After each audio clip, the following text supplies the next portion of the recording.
Yun! Iwahiuli na ako. Hello, ayan, napalagpag pa. Ano? Oh, ito na yung pinunta ko dito. Grabe mga idol, lumalabas na yung kanyang aroma. Tapos yung kanyang sili, ay parang nakakabahin. What's up guys? What's up mga ka-Bro Tiger Vlogs? Panibagong araw, panibagong vlog na naman. Maaga na naman tayo tinanghali ng gising mga idol. Singin guys. Katatapos ko lang akong magsayangan. Punong-punong ang aming kaldero. So for today's video mga idol. Pero bago tayo mag-umpisa, nais ko muna i-shoutout ang aking solid followers na si Boss Jaime Camacho.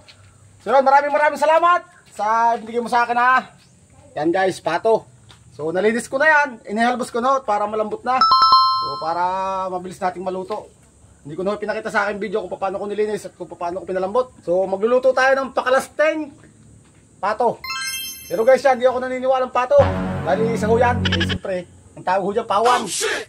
Pakalasting pawan. Meron tayo dito mga simpleng mga gamitin, mga ricado, bawang sibuyas, meron ho luya. Pampatangal ho ng kanya lansa. Tanglad, siyempre sasamahan natin na pulang-pulang sili. Yan, araw 10 piraso. Meron tayo ditong chicken cubes. Siyempre kakanggata, mga idol, na binili ko pa ho doon sa palengke sa May Sabang. So halagang 40 pesos mga idol, isang buong niyog na malaki. So meron tayo ditong pamintang wasak na dinurog sa punong tenga. Siyempre guys, gagamit tayo ng dato puti. Yan, soy sauce, saka dato puti, vinegar. So yun guys, dahil asbok na ho ang ating pangmalakasan lutuan. So ano pang ginagawa? Samahan nyo ako magluto dito sa ating pangmalakasan lutuan sa asbok ng Langablaban at Lagitikan. Let's go! Mahilig na mga idol ang ating kawali. Talagyan natin ang mantika. Tayo magigisa na ng bawang at sibuyas at saka luya. Mahilig na mga idol ang ating mantika. Luya ang ating unahin mga idol. Mag-asawang bawang at sibuyas. Yan ang mga idol oh. Halo-halo lang yan. Tayo natin mag-golden brown. Ilalagay ko na mga idol na siling labuyo. Yan, kita nyo ko naman yan oh. Para dipit na dipit na hulo kanyang halang.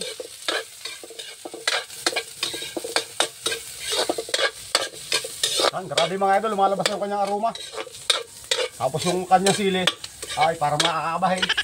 Oh, suma mga idol, ang ating pawan.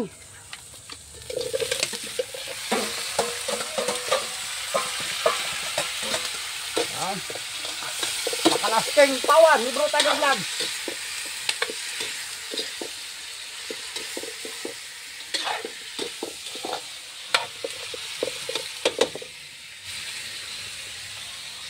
Lalagyan natin mga idol ng paminta. Pamintang dinurog sa punong tenga. Yan. Mga idol, lalagyan natin itong dato puti, soy sauce. Tamang timpla lang mga idol. Nasa sa inyo yung diskarte na mga idol kung paano lalagyan ng toyo. Kung gaano kadami. Lagyan natin mga idol ng kaunting suka. Lalagyan ko lang mga idol ng kaunting tubig. Chicken cubes mga idol. Haluin ulit natin ito ng kaunting pabaliktad at pabalintong. Yan, hanggang sa matunaw na yung kanyang chicken cubes. Pag naigahawa rin kaunting tubig na rin sinabaw, saka ko ilalagay yung purong-purong gata at saka yung tanglad. So rin ako mga ka-Bro Tiger Vlogs dahil medyo naigay na yung kanyang sabaw. So ilalagay ko na rin 2 pirasong tanglad na aking pinulupot lang ng papagarne. Ano? So yun guys, dahil ilagay natin yung ating nilagay na tanglad, so ating halo ng kaunti para naman yung kanyang amoy kumapit na dito sa ating nilulutong pakalasting pawan. Yan, mamaya ho natin ilalagay yung gata. Hindi talaga namang mapagpakain na naman tayo dito ng marami sa padaling ari. So yun mga idol, dahil nahiga na yung kanyang sabaw, lalagyan natin itong kakang gata. Yan mga idol. Oh, yung itim namin nagmamantika. Husay na husay ito. Yan mga idol. Ating pampapasarapin ito. Lagyan natin ng kaunting asukal, mga 1 kutsarang asukal. Yan. Yung medyo matamis-tamis. Yan mga idol, ayos na yan. Halo na kaunti.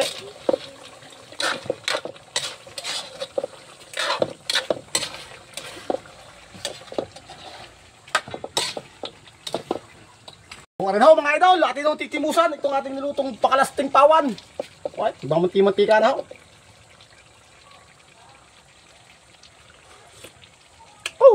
Kailangan na ito, kailangan husay na nito. Siya, ayos ito mga idol, atin ang hanguin ito. Kaya mga idol, linango na ho, ang pakalasting pawan ni Bro Tiger Vlogs. Luto na. Ayan na, mga idol. Tapos na tayo magluto ng kanin. Yan. Edit pa. Tapos nakaluto na tayo ng takalasting pawan, mga idol. So yun guys, maraming salamat sa patuloy na suporta at panonood ng aking mga simpleng vlog. Maraming salamat sa inyong panonood. Paalam!